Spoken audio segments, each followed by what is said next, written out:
Sarifudin, Hi. who has served, for more than 26 years in the police force with the Royal Malaysia Police. So, we will start with you for your presentation. Alright. Over to you. Bismillahirrahmanirrahim. Assalamualaikum warahmatullahi wabarakatuh. My name is Sarifudin Mohd Salleh, holding the rank of Assistant Commissioner of Police. I am currently Head of Traffic Police Chief in Kuala Lumpur. So, my daily duty actually is to taking care to give the good feeling factors to citizens, to the driver. I think I'm quite famous now with um enforcing the drunk and driving. Until this moment, arrested almost 800 drunk and drivers in Kuala Lumpur. Ouch. Okay. Well, this is my first time as a presenter, and normally I only give talk to police officers. Today to the business community. I think this my first time, and it's a great opportunity to me actually. My topic of my presentation is how the Royal Malaysia Police. What is our strategies to ensure that safety of land transportation in order to give as we know that land transportation is one of the activities in supply chain, and we at it's not traffic police, Royal Malaysia Police, doing a very hard job to ensure that our business community can conduct your activities in Malaysia, especially in Kuala Lumpur or Lembah Kelang. It's very good. How we put our strategies? We going to put with we have two focus. We emphasize on two security, physical security. I would like to explain on physical security. Um, in Royal Malaysia Police, physical security, this is under this Criminal Investigation Department.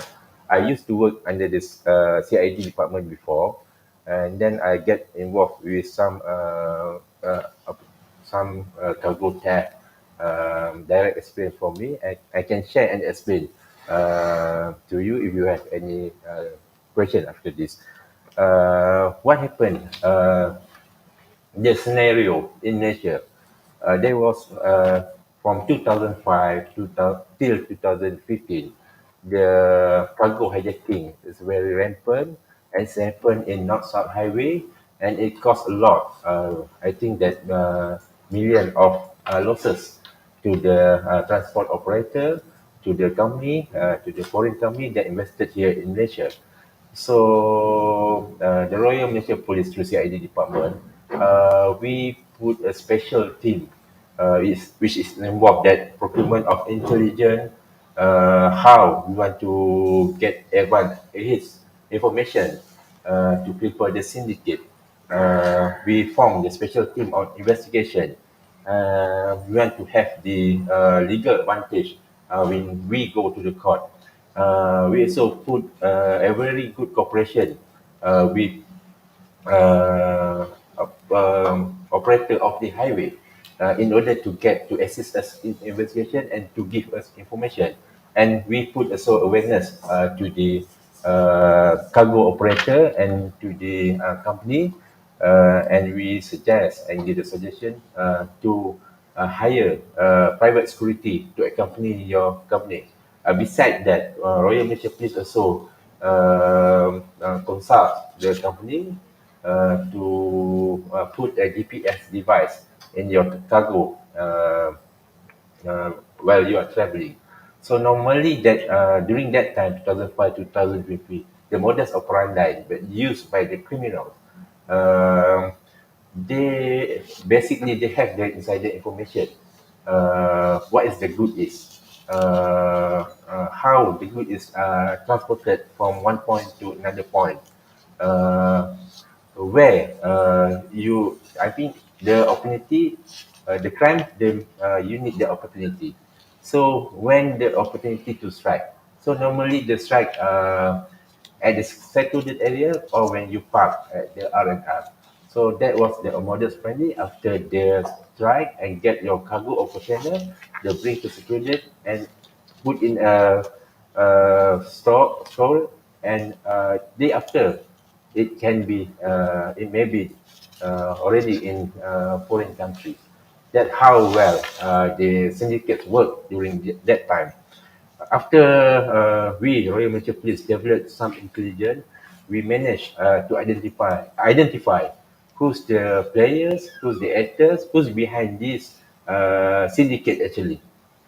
And by using the some preventive law and penal code, uh, Royal Malaysia Police able to arrest some of the key players in this industry, and we charge them in the court, and they landed in jail.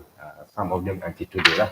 So the effect after the 2015 until today, we don't have even single cargo hijacking in the Malaysia. We don't have any case. I think that you can check the my fact with all the reporting. You can check the threat from these activities are never happened in Malaysia anymore. I think we have to give a credit to the public also who give us some information and intelligence. Cargo operator who giving us a good cooperation, and some players that who the one to be identified when he cooperate with us. Of course, the trade craft of the how the police accrue the intelligence, I cannot share in this forum. Yeah. Second thing that I would like to go that how police traffic police uh, uh, managing the traffic jam. I think it's quite famous now to 3 days that we have the trend jam in Klang Valley. This is due to the current festive. People after 2 years of pandemic lock up, and now we can go to open house. We can go to everyone place. So the Saturday after Hari Raya is a festive. Then so what we try to do, and we try to mitigate to give the transportation, cargo transportation, a smooth journey, that we put a physical traffic police officers in Klang Valley at the critical junction.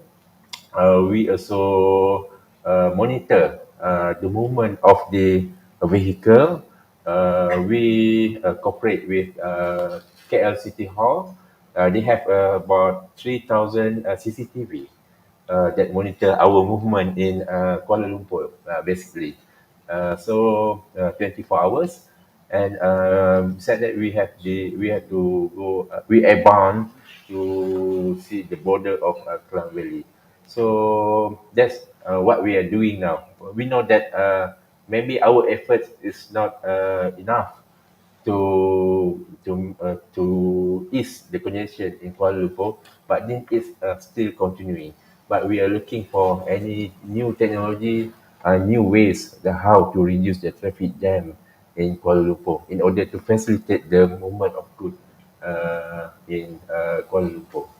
I think with that I would say thank you. I'll let Ruzanna. Thank you, Sarifudin. I mean, I think it was a good start to kick off the session with the physical aspect of this cyber physical reality we are in. So now maybe Francisco, our representative from the digital national Berhad. So Francis has 29 years of working experience, in the industry. So yeah, let's Right. hear what you have to present to us today Okay. about this interesting topic. Thank Okay. you. Well, the topic that we have is addressing disruption in supply chain. So I kind of prepare a couple of slides to share. Let me see. Okay. First, we look at what is supply chain. Essentially, is a network of people, processes, and also organization that bring the raw material to be a finished good to the end user. And the disruption is kind of any changes, any crises that happen, prevent that process from happening. Now, the key thing here, you look at it, and this morning it kind of gel back to what I was trying to say.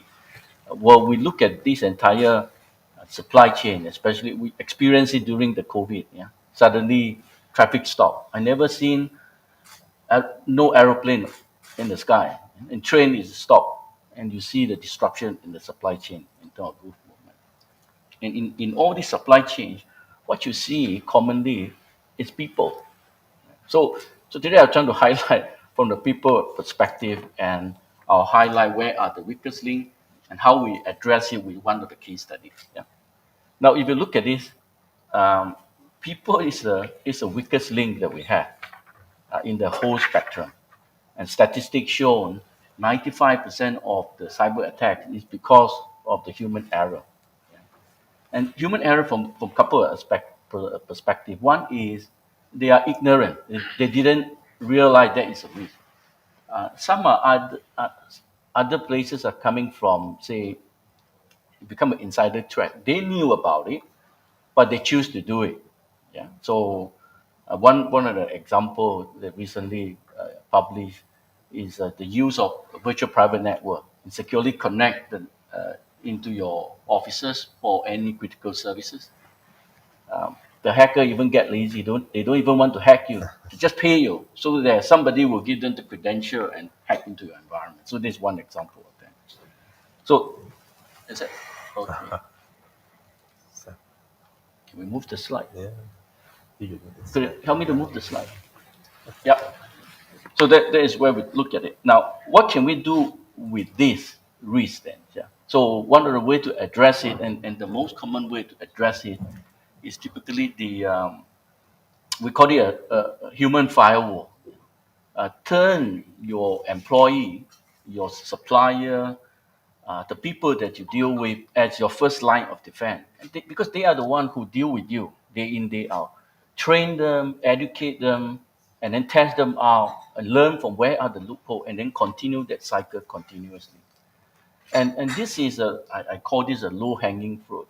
Very obvious thing to do, straightforward thing to do, effective way of doing it. But who was saying that just now? Convenient versus confidential, or security. I think Muru was talking about it.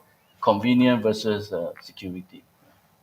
So, from people's perspective, turn them become your first line of defense, so that you deal with the more challenging one behind the scene. And as I say, and here again this morning, people, process, and technology. People come first. Technology is at the end, and link between the two other processes. So focus on the people, and then and we'll look at it. Now, let me share with you a case study in terms of supplier management in the whole supply chain. So this is from one of the experience I used to work with. Now, when you work in the supply chain, you must have supplier. Otherwise, there's no supply chain. So I use one case study. So when I was working in one of the company, we outsource services to our IT partner. So before we even begin the relationship, we do it during the selection. I perform a site visit. Site visit. So there is during the selection. So in the site visit, I pick a critical site that delivered the service. So when I presented the site, I look at the safety of the site, the security of the site in terms of whether they have CCTV, and they may not have 3,000, but they have a couple of hundred in the campus. Where are and their operation of the security, also the resilience of the site in terms of power supply, telecommunication, how to deal with, for example, natural disaster, flood. How do they do that? Strike. These are things that nothing to do with security cyber, but it gives you an opportunity to strike, because security is about the weakest link. Yeah? That is where they act. So now, the second aspect that I look at, and this is the only thing you can do when you are on site, is look at the culture. The company can tell you 1,001 things, but only when you present there, you see whether they really practice what they preach. what is their working culture? Are they putting safety as one, security, practicing? Is it real? The hiring process, how stringent are they doing hiring process? How to filter the people, all right? And then we look at um, training. Do they train their people? Do they educate their people? The leadership style, for example. So people expect when I go on site, well, I'll talk to the key leader. That will help me to kind of assess. The next is about processes. In any IT, you need processes. We look at, for example, how they deal with quality assurance, how they deal with continuous improvement, how do they deal with uh, incident response, risk management, for example. Third is technology. So what kind of technology they use? For example, with the connectivity, do they have redundancy in the site? Do they use technology that easily scalable? One example that I used, one of the vendors that we selected using a cloud solution to enable call center. So usually you use a PBX and it's reside at you are kind of tied to the physical location. Now, because they use a cloud and they integrate with your uh, laptop or PC, you no longer use physical phone. They use a voice over IP. Now, at that time, we are looking at, well, that is more effective way of using and we reduce the latency. But during COVID, they become a resilient solution because they can bring the laptop home and set it up. That is their call center. They can receive the call, continue to support.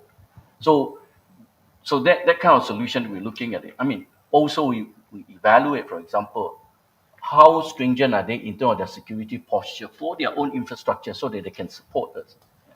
Now, then the last part, another part is on security posture. We even look at the contract, okay? Putting the clause so that they adhere to the security posture we have.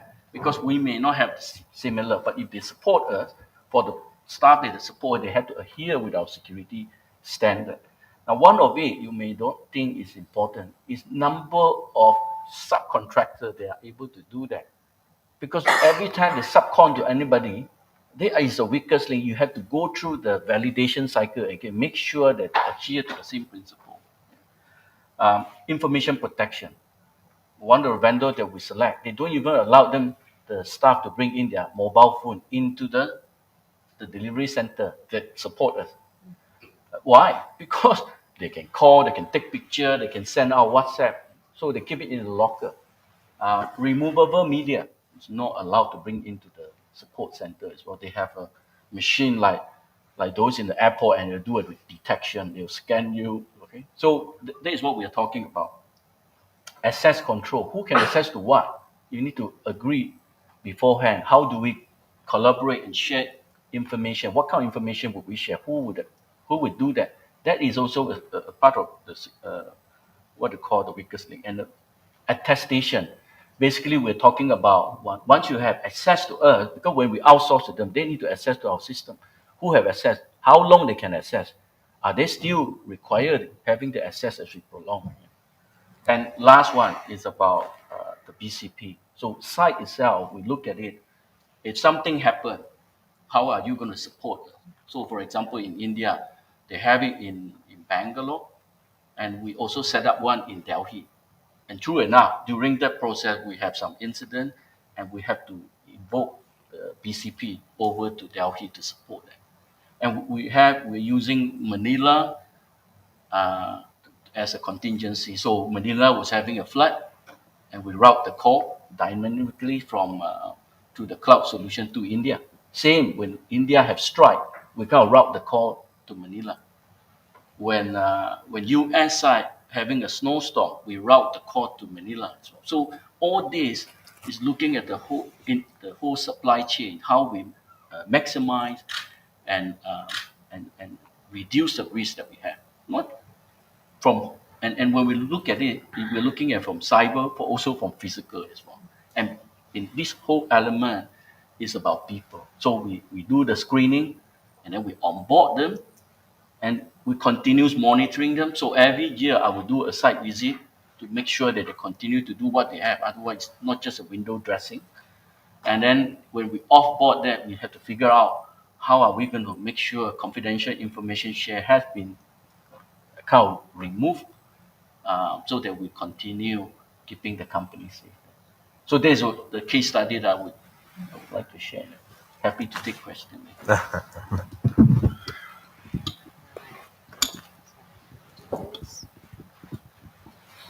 All right, thank you, Francis. I think you gave us an overview of the value chain. In businesses, like really, what do we need to be wary of in terms of when it comes to this cyber threat matrix. Now we will have YB Senator Datuk Adiba Radzi. I think everyone of us here in the room knows who YB Senator Datuk Raz is. Obviously, a staunch advocate of persons with disabilities. She's the voice in the parliament. And of course, chairman of BERNAMA, which is also why we have her today, to give us that media perspective in addressing disruptions in supply chains. So over to you, YB. Assalamualaikum. Very good day, everybody. I'm very privileged to be with all of you today to chat. I'm not going to be talking about technical because most of you are experts in this, but I just would like to share with you a bit about the media and also how cybersecurity has affected us, the people on the ground, especially persons with disability. We are so moving fast. We were talking about cloud. We were talking about cybersecurity, the challenges, the data leakages. Is it safe? Well, you know what? It's not safe. Muru was saying, why are we sharing our information? We are so complacent. We are just, it's okay. We share our information whenever we buy something. There are discounts and stuff like that. The ones who are affected most are actually my community, because we haven't the faintest idea how dangerous it is. We don't know.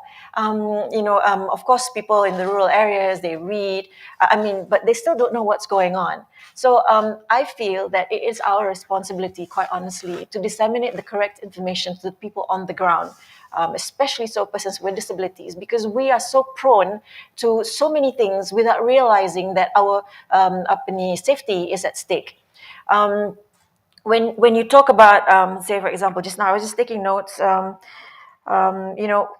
We are open to dangers, the persons with disability, and also the ones who are not savvy with security. They don't know much about data, all these things. They don't know. They just know that they can use their telephone, they can go on Facebook, they can go Instagram, TikTok, and stuff like that for them to communicate. During the pandemic, it was a relief for them to be able to reach out to so many people out there, because most of us didn't have jobs. We lost our jobs. We can't go out. Some of us died because help was not on the way. There's 7 categories of disabled persons in the country, which is 4.9 million, 50% of the country's population. So I look after all my friends. And during the pandemic, we were lost. My friends who are blind, they say you go out, you get the food, you have to get that 1 meter range. I was like, but how do we gauge that? We're using a white stick. How do we go out? And then they say, okay, it's okay. We go on the phone. And then they keep on, typing all this information, trying to, and then, for the blind, they were, listening. And then for the deaf, they were trying to see if there's closed caption, and they're trying to see if there's a sign language interpreter. And then they were sharing information. And without realizing, they were exposing themselves out there. And there's so many people out there who was just waiting like sharks to just grab and eat us. We haven't the faintest idea what we got ourselves into. During the pandemic, there was it was like a complete lost generation. All of you experts in this room, you were typing on making sure that it's safe. Tuan, you're making sure the security, and yourself, making sure that it's not just people, it's not just doing work you have to go and visit. But like for us, we're lost. Completely lost. We relied on the telephone. We realized on. We realized on the digital world to keep ourselves alive. We didn't have food to eat. People were not there for us. some of us who are under the category of mental, we couldn't go and see the doctors. We couldn't get our meds. My friends who are autistic, dyslexic, ADHD, and all under the learning disability, we couldn't communicate. Some of us, the parents had to start from scratch. So the parents give the phones. Okay, come play, and then they'll go, and they will go in the toilet. They will eat their feces. They would drink the urine. And we talk about digitalization and stuff like that. We talk about security, but you know what? We didn't talk about the human side of it. We forgot. We completely forgot about persons with disability during that time. And I don't blame anyone, because who in the world would know that we have to stay in the house for 2 years? Who in the world would imagine that we move around using a mask?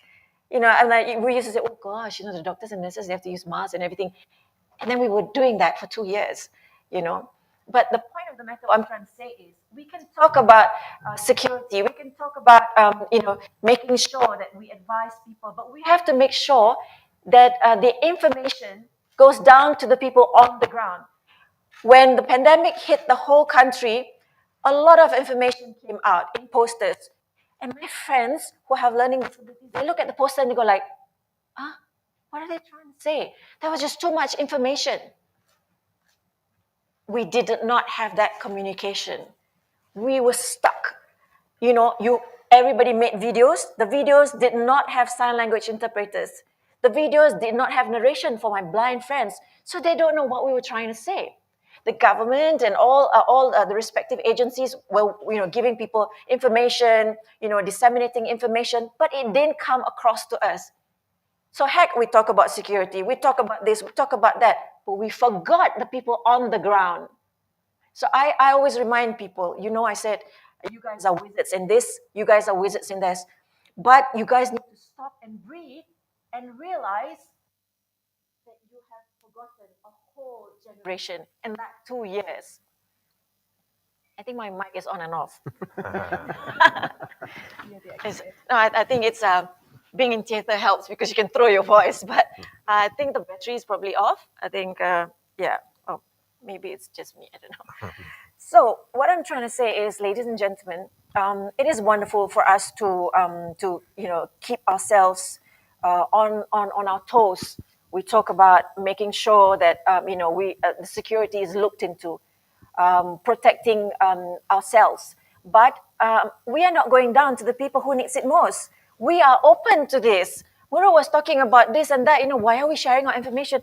My friends, they don't know that it's wrong. They don't know that it's that they shouldn't be doing that. They're typing their numbers. They're typing their house address. They don't know because they thought it'd be convenient. You see? So we have I always ask people. I say, how can you guys sleep at night? How can you sleep at night? You're so busy with doing things, right? You forgot about us. There's 7 categories of us: blind, deaf, physical, mental, various categories, speech problems, and also the rare disease. So many of us, we did not get the information that you guys wanted to tell us. So what we need to do is, for us as media, BERNAMA being the country's media news agency, we do our very best, the best that we can, with the support of all our media partners, to make sure that we do not leave anyone behind in disseminating information. We need to do that because we must make sure that, if you say that we are part of, Keluarga Malaysia, part of the Malaysian family, then we must make sure that no one's left behind. And you don't think that you know about us. You don't. You haven't the faintest idea about us. You may be experts in security. You may be experts in digital, blah, blah, blah, but you don't know about us. Because you know what? Because you're not disabled. So do not assume. Don't make an A out of you and me. I mean, polite. So what I'm trying to say is, guys, I need you to stop for a bit. While we are rushing, while our top cop is looking after people on the streets, while you're advising and making sure that people are they know what they're doing, security is there and stuff like that. I need you to stop and breathe for a moment and look around you. We exist. We are part of the world and we are exposed to it. All the work that you've done goes down the drain because you did not protect us enough. You did not share information to us. You did not make the information friendly for us to understand. You know, I give an example. When I was talking about the posters and the information that everybody was disseminating, right? The posters had so much information. My friends who are learning disability, they go like, what? What are you trying to say? Did you know that when you want to do posters, you mustn't have light, the colors too jarring, too bright, too bold. It has to be pastel for people who are on the spectrum, autism for that matter. And if you want my friends to be able to comprehend what you're trying to say, make sure you have a lot of logos and just points. What is the point of sending out messages when we cannot understand? We are being selfish. We think we're doing things, but we're not doing it enough. So what we must do is we have to manage people's perception. The media plays a very important part. Now we're talking about the problems of food. You know, my friends on the ground, they don't know that we have a problem. So we ourselves must, not work in silo. We must work together, hand in hand to make sure we say, hey guys, we must do this together. Hey guys, let's not do this. Hey guys, let's do it this way. We cannot just be going so fast, and then we forget there's so many people behind there. 4.9 million in Malaysia who's disabled. The ones who's registered under the welfare department is 600,000. The rest of my friends, not registered. You know why? Because people say, the parents say, it's okay, we don't have to register. I'm still alive, I can look after my children. And I'm like, yeah, but what if you're dead? Who's going to look after them? Who's going to advise them? So our responsibility today and the days to come is to make sure you protect everybody across the board, able and disabled. We have to manage people's perception, very important. Crisis management, damage control. The media plays a very important part. Use us. Give us all the information, perhaps not the serious ones because people might not be able to comprehend, you get what I mean? But the basic ones so that people don't get lost. My friends are saying, hey, why? Suddenly everybody's calling me. I was like, you're not the only one. I said, but I don't know who's this number. I said, you don't know this number because you really don't know this number. This number knows you. And this happened during that 2 years because they were just going to buy things, and they don't know what they got themselves into. Managing perception, media, important. Disseminating information properly, very important. Not leaving anyone behind is also very, very important.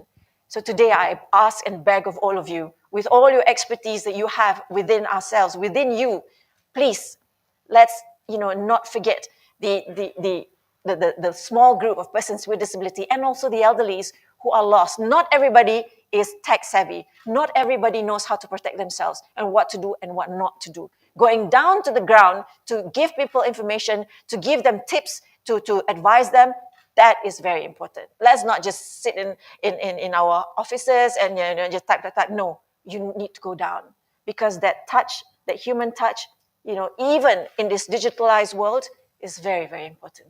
Thank you. Thank you so much, YB. I mean, that's such a great description of this gap that we have. I mean, we have the cyber experts, we have the physical people on the ground protecting everything, but again, it's like, how do we bridge this gap? And communicating is so important, and of course the role of the media in all of this, addressing and communicating disruptions, and preventing disruptions as we go along. So thank you so much. I believe we might have a lot of questions for you afterwards. Now over to the next speaker, which is who is Umapathy Sivan, Chief Technology Officer of Novem CS and Berhad. He is also the reigning Southeast Asia Chief Information Officer of the Year 2021 by the International Data Corporation. So let's hear what you have to say, for all of us today. Thanks. I would like, is this working? All right, I'll go ahead. Salam bahagia and good morning to everyone. Again, thanks to the organizers for putting up a great event here. And today I'm going to talk about the supply chain. And it's going to be an anti-climax from what YB Datuk mentioned, which is more about the human-centered technology that we need to build. So I'm going to go back to what my previous colleagues were talking about is, how to build resilience within the supply chain by enabling cybersecurity. I think that's very important. I want to just track back to an experience I had a couple of years back when I first joined, my former company, and there was a big requirement for us to become digital enabler for the country, and we need to build new systems, new technology has to be brought upon. And we went on a process of procurement, identifying the right partner, building the capability of within the organization and also for the industry. Now, after all that, there was an afterthought. How do we handle the security portion of it? So we had to double back, and we had to invite the what do you call it, supply chain industry to again look into the spec of security. So what happened? What happened was we had to break our budget big time. So I want to, what do you call that, make this statement. What has happened was, if you guys know this term, the paga was more expensive from the house. So it ended up, we had to spend more money to secure the system after building a new technology. And this is what happens in many organizations. It's the afterthought. They always leave this behind. They always think this is a nice to have, what do you call that, solution, which is to secure our systems, and more importantly, secure the data that we have to protect. And I hope the industry experts that I hear take note of this. You have to incorporate security at the beginning of all process. Prevention is cure, and hence now you hear the terms like from DevOps, or development of operation, to DevSecOps, development, security, and operation. You gotta infuse security as part of this. So a good practice of taking this forward is to make sure that when you are doing the architecting of new solutions, systems, technology, you have to involve security at the core. Invite the right partners out there. There are many to be part of enabling this capability. And like what the previous speaker Francis mentioned, when you do that, you enable the most important thing: stability in your delivery. That will make sure that the thing breaks. You won't have any outages. You won't have any disruption to your business, because security incident can happen anytime. And when that happens, what we always hear in the news, like I think what we heard a couple of weeks back from one of the big banks, is that there's a network disruption. There's no network disruption in Malaysia. We have big pipes. I represent the company that provides this in the past. We are very adequately, what do you call that, capable of supporting billion, what do you call that, encryption at any given time. What we don't have is proper security governance and framework, and that's what needs to be built. The other area that I think a lot of telltale signs of failure in security management or security implementation is that how difficult it becomes. So we talked about convenient. We talked about how it has to be one of the usability factor in building security practices, and that is already available. And you can do that by making sure that when you build a security framework, it has to be simple, it has to be standard, and it has to be stable. And I want to touch this three, what do you call that, framework that I always use when we are implementing new systems, whether it's for cybersecurity or even for technology. Simple, making sure that don't complicate the whole process. We always tend to put a lot of things, and I want to touch on what YB Datuk mentioned. The reason why we tend to do that is we think if things are simple, it's not sophisticated. There's no such thing. Okay, I want us to look at one of the challenges that we had when we were launching a cloud solution in my previous company. For us to onboard a customer, it takes 2 minutes. 2 minutes, because we want to know their address, we want to know their IC, we want to know their, what do you call that, all this information. which are not required. AWS does that in 30 seconds. It just needs your email address and your bank account number, and you immediately onboard. So if you don't make your system simple, you will never be able to achieve the usability that you want. And second, you got to make it standard. Try to maintain a framework that is already there and used by everyone. If you want to build something new, you have to make sure that there's an acceptance to it. Don't try to be an island of your own. And when you do that, you always have a challenge on your supply chain, because I don't want to use this word, but we are known as a bespoke cybersecurity organization. Bespoking is good when there's usability on it. Bespoking is not good when you're trying to build Fort Knox. It's never going to work. You have to be able to have the open framework built into your security standards as well. And the last bit is stable. The stability will only happen if you ensure the operation is is governed all the time. And a lot of people again makes this as an afterthought. And I would want everyone to take back this one word, as a key input from me. Stability will only happen if your process are simple and standard. That's all for me. Thank you. Thank you, Sivan. Okay, well, I mean that's really I mean you've got simple, you've got stable. I'm missing the middle point, the standard. Okay, so I think all of these are essential to and I think what you said about no thoughts gets left behind as well. Of course we have nobody gets left behind, no thoughts gets left behind in this whole entire thinking around cyber security and the physical reality of things. So let's get on to our little panel discussion. Now my question is, we have this convergence of cyber and physical, but also it seems that what is most likely missing is that convergence of all stakeholders working together to not only create frameworks but also to make things happen. So my question first of all is if I mean, of course the floor is also open for questions, so along with those for on our online streaming viewers. So but yeah, but just to start off this Q&A session, I will just go straight into this. What is the beating heart of digital economy? And is it the infrastructure? Is it or is it empowering the people? So maybe I'll have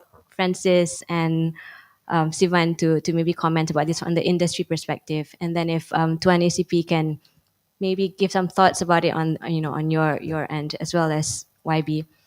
But I mean, of course, I think we're also kind of running. We have 10 minutes for this Q&A session. If everyone can just keep it short and sweet, 30 seconds each, perhaps. Oh, 30 seconds. Okay, I can On the start. clock, TikTok. I think it's about technology is about empowering people. Without the adoption, there's no use for the technology. In the first place, technology is driven by people. When they do R&D, they find useful, and that's where it happens. So I think empowering people is the key. All right, I can't agree more with with what Francis mentioned. And technology is just is an enabler. But I think what really needs to happen is that there is still a major digital divide. There are many people who are not accessible, like what YB Datuk mentioned, not only from a perspective of technology accessibility, communication and information itself is missing. A lot of them are thinking of this digital economy is all about having an e-wallet. That's not what digital technology is all about. I mean, digital economy is all about. It's beyond that, and that's what we need to do. I think the framework on the blueprint of digital Malaysia, digital economy is already there, but it's still at a very very basic level. We need to now really deep dive and make all this enablement possible. Tuan Yeah, ACP. I think from police point of view, I think the most important part is awareness. We need to instill awareness to everyone that use technology. technology, if you use and we have the weakest link, that it can damage to us, to our national security. So I suggest that we have the awareness and can control our behavior when we are navigating the technology. That's all, please. On my side, I feel that education is very important. So we can be having conferences and forums and talk about everything that we know of, but the people on the ground don't. So it's very important for us to disseminate information, and we must balance between digital and also physical, the real life, everyday life. And you mentioned just now that not everybody have the access, not everybody have the internet. They don't have all the savvy handphones. They can't afford it, and also most of them, they don't really know how to use it. So they are exposing themselves to a lot of danger, and it is our responsibility to make sure that we curb that, and educating and going down to the ground, and sharing all the information, and having courses, even though it's online, is very important. And I just also want to highlight one thing here is actually most of us because of our different conditions, we stay home. So I find that we are the ones that can also come together, and you give the OKUs, the persons with disability, jobs in the digital sector. Then they can slowly also help us going down to the ground, disseminating information to the people, to the masses, especially in the rural areas. So I think that's one of the things that we can do, because there's so many of us and we don't have jobs, and if it just means that we can help you with all the information, we can work for you, then give it to us. We're just at home, we can everything at the tip of our fingers. Some of my friends, they use their pen in their mouth and they just click on it's okay. But that's one thing that we need to do. We have to have the disabled to be in the workforce and share this information together. So when you talk to another disabled, you send another disabled, they go, oh, okay. But when you send an able body to speak to people on the ground, the disabled or the elderly, they're like, yeah, but you're not like us. So yeah, little things like that we need to manage. So yeah. Thank you, YB. No, I actually have. Is there a question from? Okay, Prasad. Okay, just a quick question. Yeah. Now, do I need the mic? No, you don't. You need the mic. Just for the live audience at least. Yeah, sorry, yeah. I think for all of us in the room, we're okay, but for the live audience, Okay. yeah, that would be good. Thank you.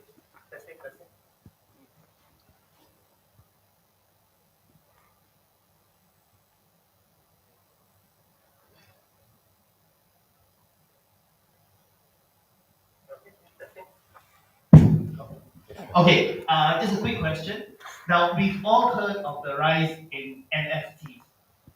So, how is the rise in NFTs of late? Is it going to affect the economy? How is it going to affect the security of things? Maybe you want to give us a full enlightenment on that.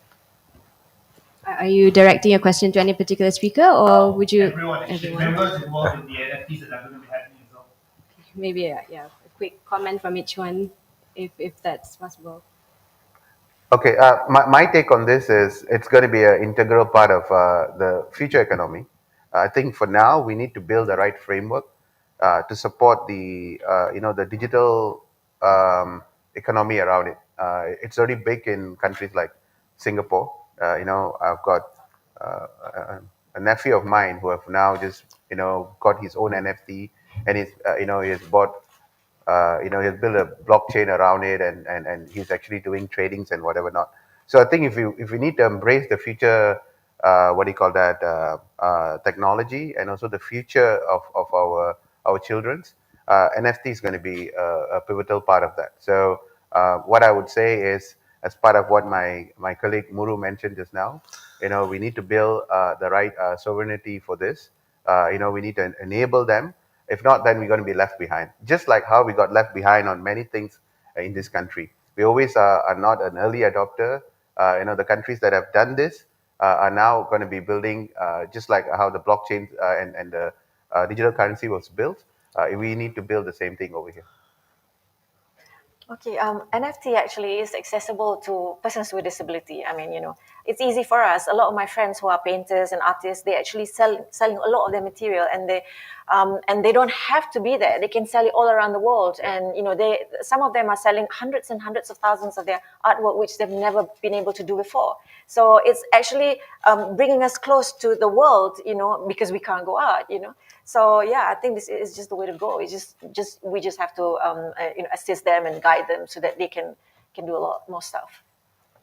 Yeah, I think one thing to add is the uniqueness is to secure the NFT, so that become even more crucial than before. Otherwise, the value of it is going to lost. So I think in that area, more to look at as we go.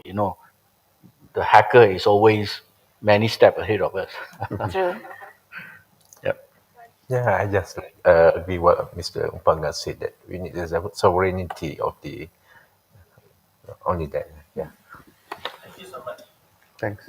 Do you have any other questions from the floor? I'm not seeing a question. Yep. Shah from Big Data Works.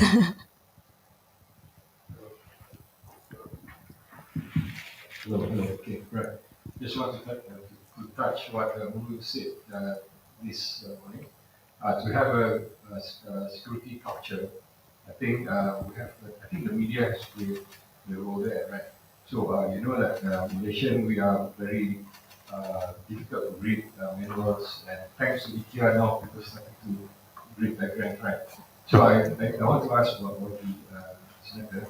Do you think the media should, because security is always about authority, they will leave it to authority to do it. If we want to make it like a culture, it has to be told every day. So do you think it should be like should be in the manner of not fear factor, but then make it like a part of your life? Like when I listen to live Mix FM and Live FM, they always do like very cheerful reminder like do this, do that, and this is just a community service. So do you think the media should play that role? That's a very good question. Thank you. Actually, yes, media plays a really important part in what you've raised.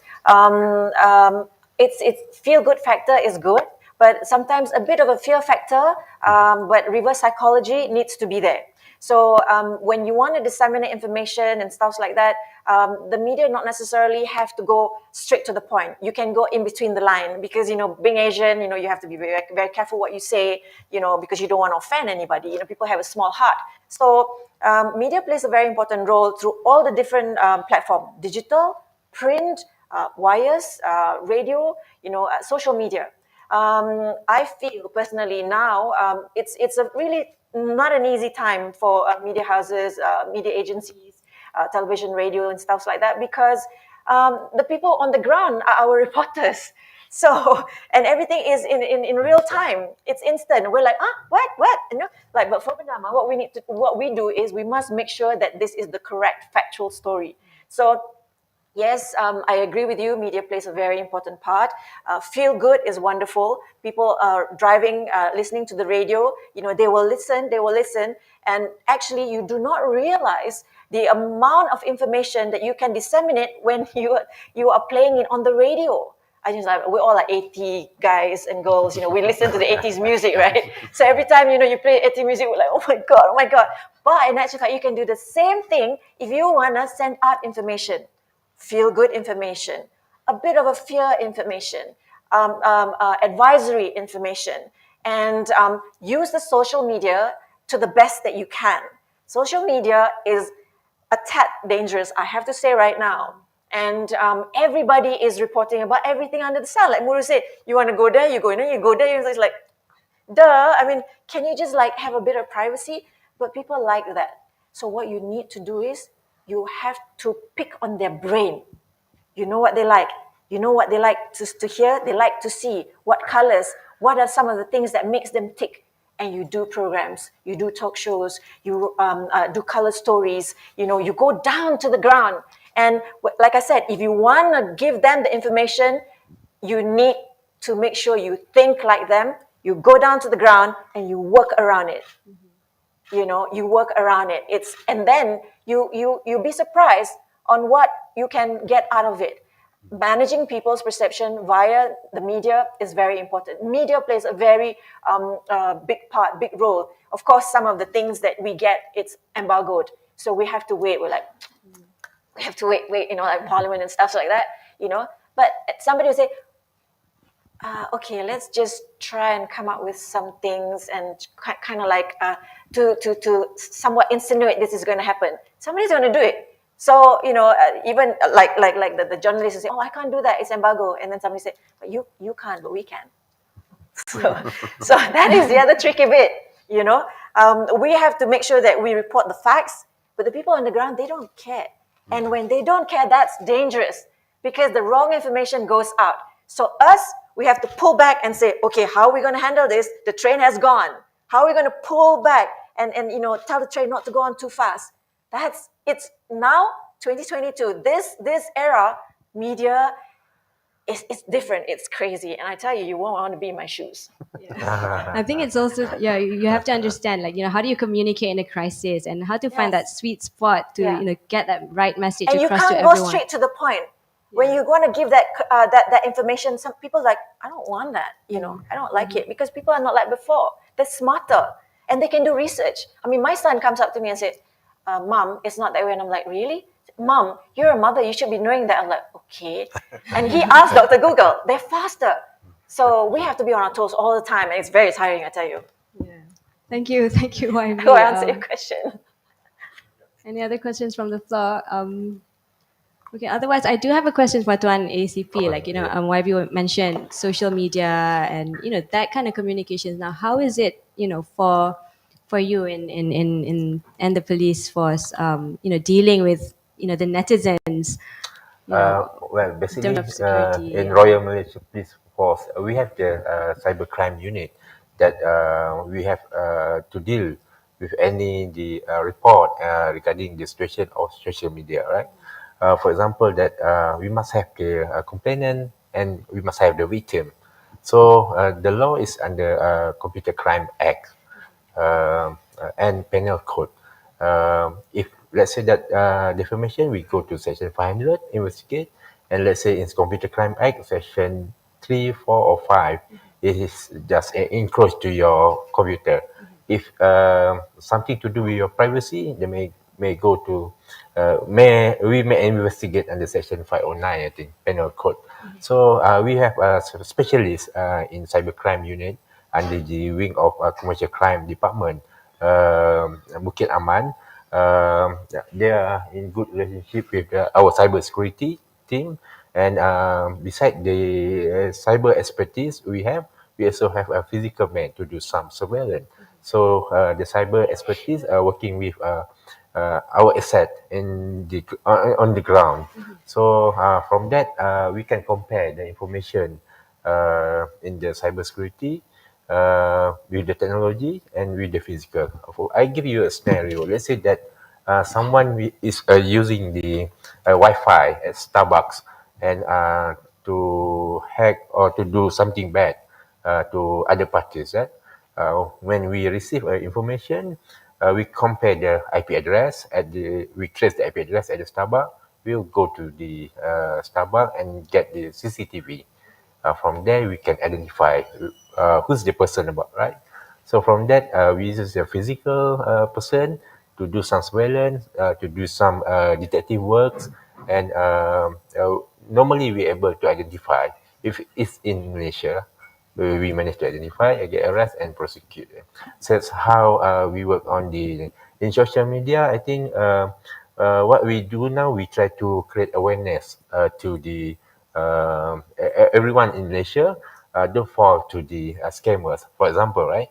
We put awareness. We go to the media. We talk to the media. We doing the Facebook Live. We go physical, and we doing the campaign to the student through the education department.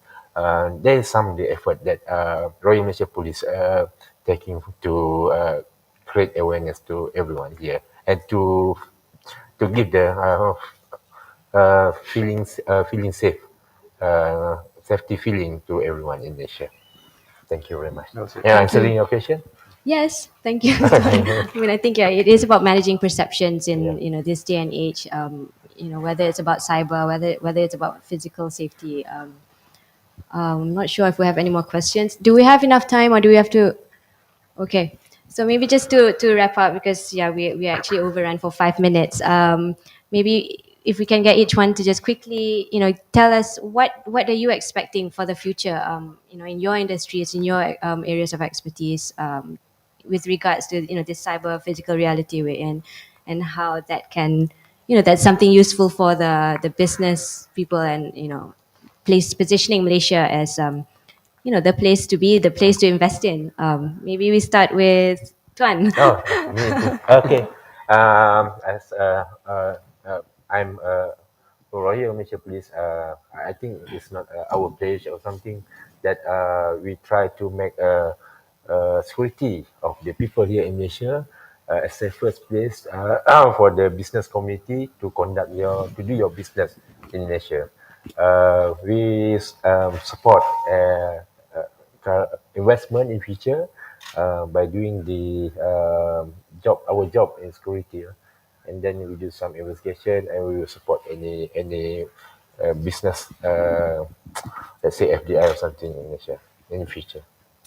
I believe the traffic, the traffic police will also need, some insights on digital and cyber safety to assist in managing the safety of movements of goods as well, right? So Oh yeah, I'm looking to find a new technology, how to a new way of navigating the traffic. Beside the physical deployment of our physical to the critical junction, we try to get close to the technology. Maybe some from the software developer from other part of the world. Then we try to go and study that. Yeah. thank you, you very Tuan. much. Francis? Well, I think the cybersecurity is just part of the business risk, and you need to adopt it. And I think it is now part of the agenda on the board level anyway. So it's like any risk, um, just like any business risk. As long as you adopt it and you address it in that manner. I mean, for the consumer, for the individual, it's just like any risk that you have. Just like the security is just like your home security. You remember when you go out of the house, you lock your house, lock your door. Same thing. When you lock out from the system, you don't use it, you lock out. It's the same practice. A lot of people just think cyber is very different from physical. It's the same, actually. You just need to be cautious. And you know a lot of lose my passwords. Yeah. Okay. Well, I feel personally that, and as someone from the media, that we should be working hand in hand in making sure that we protect our people, our community, and also, the world at large. I know we are open to a lot of danger out there. But this is how it is. We never thought that we'd have to. We never thought that we'd face this kind of threat. But it's something that we must not take lightly. And I feel that with us coming together today, we know and we have more understanding the responsibilities that we have, not just making money or investing, but also to make sure that we invest in the humankind, to make sure that we don't get lost in the digitalization and the cybersecurity and stuff like that. So work hand in hand with the media so that we can make sure we can protect the people the best that we can. Thank you.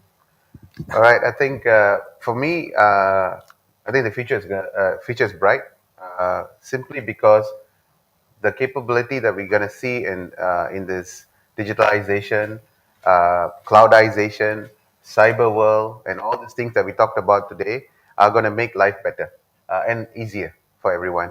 So we need to embrace cybersecurity.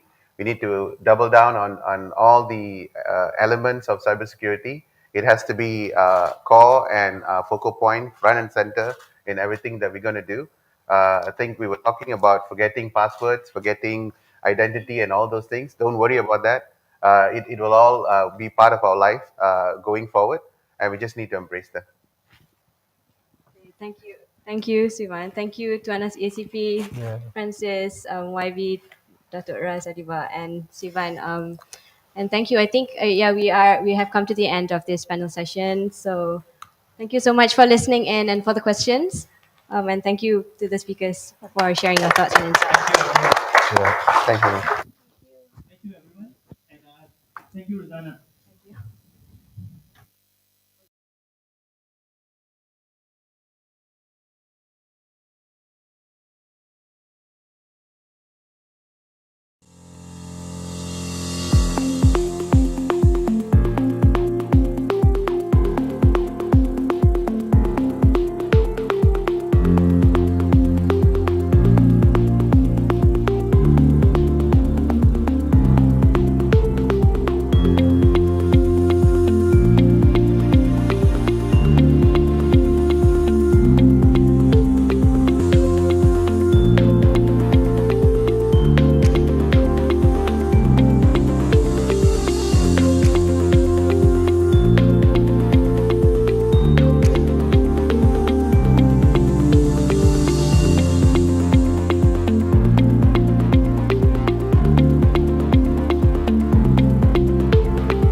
Finding information on companies can be painfully manual.